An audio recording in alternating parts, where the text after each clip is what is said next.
In the beginning was the Word, and the Word was with God, and the Word was God. In him was life, and that life was the light of all mankind. The light shines in the darkness, and the darkness has not overcome it.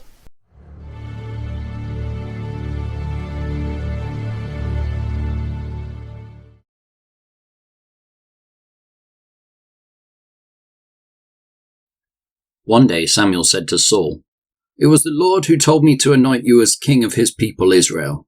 Now listen to this message from the Lord. This is what the Lord of heaven's armies has declared. I have decided to settle accounts with the nation of Amalek for opposing Israel when they came from Egypt. Now go and completely destroy the entire Amalekite nation, men, women, children, babies, cattle, sheep, goats, camels, and donkeys."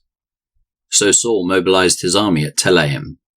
There were 200,000 soldiers from Israel and 10,000 men from Judah.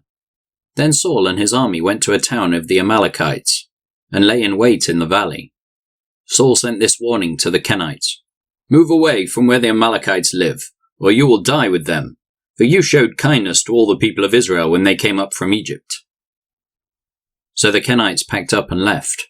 Then Saul slaughtered the Amalekites from Havilah all the way to Shur east of Egypt.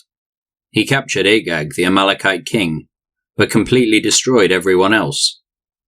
Saul and his men spared Agag's life and kept the best of the sheep and goats, the cattle, the fat calves, and the lambs, everything, in fact, that appealed to them. They destroyed only what was worthless or of poor quality. Then the Lord said to Samuel, "I am sorry that I ever made Saul king, for he has not been loyal to me and has refused to obey my command." Samuel was so deeply moved when he heard this that he cried out to the Lord all night. Early the next morning, Samuel went to find Saul. Someone told him, "Saul went to the town of Carmel to set up a monument to himself. Then he went on to Gilgal." When Samuel finally found him, Saul greeted him cheerfully. "May the Lord bless you," he said. "I have carried out the Lord's command." "Then what is all the bleating of sheep and goats and the lowing of cattle I hear?" Samuel demanded. "It's true that the army spared the best of the sheep, goats, and cattle," Saul admitted, "but they are going to sacrifice them to the Lord your God. We have destroyed everything else." Then Samuel said to Saul, "Stop! Listen to what the Lord told me last night." "What did he tell you?" Saul asked.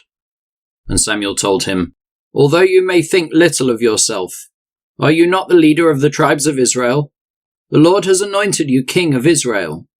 And the Lord sent you on a mission and told you, 'Go and completely destroy the sinners, the Amalekites, until they are all dead.' Why haven't you obeyed the Lord? Why did you rush for the plunder and do what was evil in the Lord's sight?" "But I did obey the Lord," Saul insisted. "I carried out the mission he gave me. I brought back King Agag, but I destroyed everyone else. And my troops brought in the best of the sheep, goats, cattle, and plunder to sacrifice to the Lord your God in Gilgal." But Samuel replied, "What is more pleasing to the Lord, your burnt offerings and sacrifices, or your obedience to his voice? Listen, obedience is better than sacrifice, and submission is better than offering the fat of rams. Rebellion is as sinful as witchcraft, and stubbornness as bad as worshipping idols. So because you have rejected the command of the Lord, he has rejected you as king." Then Saul admitted to Samuel, "Yes, I have sinned. I have disobeyed your instructions and the Lord's command, for I was afraid of the people and did what they demanded. But now please forgive my sin and come back with me so that I may worship the Lord." But Samuel replied, "I will not go back with you. Since you have rejected the Lord's command, he has rejected you as king of Israel." As Samuel turned to go, Saul tried to hold him back and tore the hem of his robe. And Samuel said to him, "The Lord has torn the kingdom of Israel from you today and has given it to someone else, one who is better than you.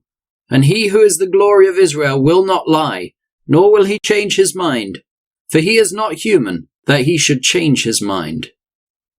Then Saul pleaded again, "I know I have sinned, but please at least honor me before the elders of my people and before Israel by coming back with me, so that I may worship the Lord your God." So Samuel finally agreed and went back with him, and Saul worshipped the Lord. Then Samuel said, "Bring King Agag to me." Agag arrived full of hope, for he thought, "Surely the worst is over and I have been spared." But Samuel said, "As your sword has killed the sons of many mothers, now your mother will be childless." And Samuel cut Agag to pieces before the Lord at Gilgal. Then Samuel went home to Ramah, and Saul returned to his house at Gibeah of Saul. Samuel never went to meet with Saul again, but he mourned constantly for him. And the Lord was sorry he had ever made Saul king of Israel. Now the Lord said to Samuel, "You have mourned long enough for Saul. I have rejected him as king of Israel. So fill your flask with olive oil and go to Bethlehem. Find a man named Jesse who lives there, for I have selected one of his sons to be my king." But Samuel asked, "How can I do that? If Saul hears about it, he will kill me." "Take a heifer with you," the Lord replied, "and say that you have come to make a sacrifice to the Lord. Invite Jesse to the sacrifice, and I will show you which of his sons to anoint for me." So Samuel did as the Lord instructed. When he arrived at Bethlehem, the elders of the town came trembling to meet him. "What's wrong?" they asked. "Do you come in peace?" "Yes," Samuel replied. "I have come to sacrifice to the Lord. Purify yourselves and come with me to the sacrifice." Then Samuel performed the purification rite for Jesse and his sons, and invited them to the sacrifice too. When they arrived, Samuel took one look at Eliab and thought, "Surely this is the Lord's anointed." But the Lord said to Samuel, "Don't judge by his appearance or height, for I have rejected him. The Lord doesn't see things the way you see them. People judge by outward appearance, but the Lord looks at the heart." Then Jesse told his son Abinadab to step forward and walk in front of Samuel. But Samuel said, "This is not the one the Lord has chosen." Next, Jesse summoned Shimeah, but Samuel said, "Neither is this the one the Lord has chosen." In the same way, all 7 of Jesse's sons were presented to Samuel. But Samuel said to Jesse, "The Lord has not chosen any of these." Then Samuel asked, "Are these all the sons you have?" "There is still the youngest," Jesse replied, "but he's out in the fields watching the sheep and goats." "Send for him at once," Samuel said. "We will not sit down to eat until he arrives." So Jesse sent for him. He was dark and handsome, with beautiful eyes.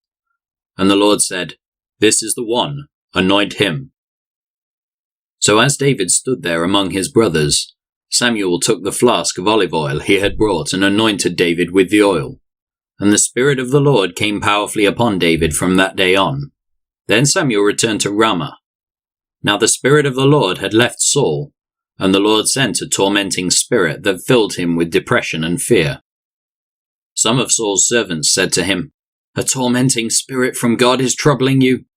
Let us find a good musician to play the harp whenever the tormenting spirit troubles you. He will play soothing music and you will soon be well again." "All right," Saul said. "Find me someone who plays well and bring him here."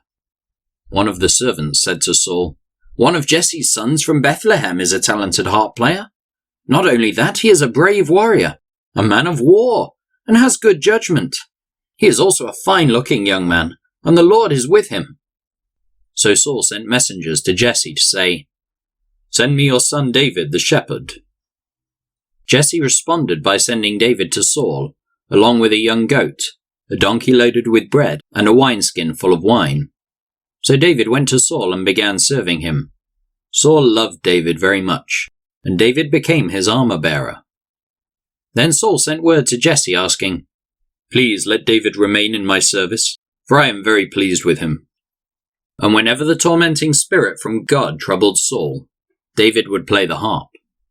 Then Saul would feel better, and the tormenting spirit would go away.